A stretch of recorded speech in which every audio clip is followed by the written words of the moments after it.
ከፊታችሁ በፈገግታ ያወሩ ጀርባችሁን ስታዞሩ ግን የሰላማችሁ የጤናችሁና የስኬታችሁ ቀንደኛ እንቅፋት የሆኑ ሰዎች በዙሪያችሁ እንዳሉ አስባችሁ ታውቃላችሁ?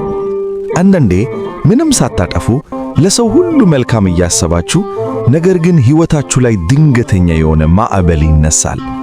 የጀመራችሁት አይሳካም፣ ያሰባችሁት ይጨነግፋል። ሰላም የነገረባችሁ ቤታችሁ ውስጥ ጭቅጭቅ ይፈጠራል። ይህ እንዲሁ በአጋጣሚ የሚከሰት አይመስላችሁም። በስውር የሚጠሏችሁ ሰዎች በውስጣቸው ያረገዘው የቅናት መንፈስ ወደ እናንተ የሚተኩሰው የማይታይ የክፋት ፍላጻ ነው።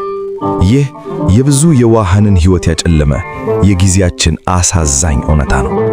ዛሬ ይህንን የሰዎች ክፉ ዓይንና ምቀኝነት ሕይወታችሁን እንዳያበላሽ ራሳችሁን የምትጠብቁበትንና ያንን የቅናት መንፈስ ከመሠረቱ የሚሰብረውን አንድ ኃይለኛ የዳዊት መዝሙርንም ማሳያችኋለሁ። ነገር ግን ይህንን ጸሎት ከመጸለያችሁ በፊት ማወቅ ያለባችሁ አንድ ጥልቅ የሆነ መንፈሳዊ ምስጢር አለ። ይህንን ምስጢር ካላወቃችሁ ጸሎቱ ሙሉ ኃይሉን ላያወጣ ይችላል። እስከ መጨረሻው በጥሞና ተከታተሉኝ። ሕይወታችሁን ለዘላለም የሚቀይር ጠንካራ መንፈሳዊ ጋሻ ዛሬ ትታጠቋላችሁ። አሁን በቀጥታ ወደ ኃይለኛው የዳዊት ጸሎት እንምጣ።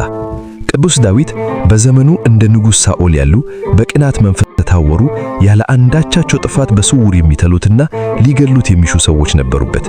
ዳዊት ግን ሳኦልን በሰይፍ ከመዋጋት ይልቅ አቤቱታውን ወደ አምላኩ አቀረበ። ጸሎቱን ስታነቡት በእርጋታ እያንዳንዱን ቃል እያሰላሰላችሁ በልባችሁ እያመናችሁበት ሊሆን ይገባል። እንዲህ ይላል: አቤቱ የሚበድሉኝን በድላቸው፣ የሚዋጉኝንም ተዋጋቸው። ጋሻንና ጦርን ያዝ፣ እኔንም ለመርዳት ተነስ። ሰይፍህን ምዘብ፣ የሚያሳድዱኝንም መንገዳቸውን ዝጋ። ነፍሴን መድኃኒትሽ እኔ ነኝ በላት።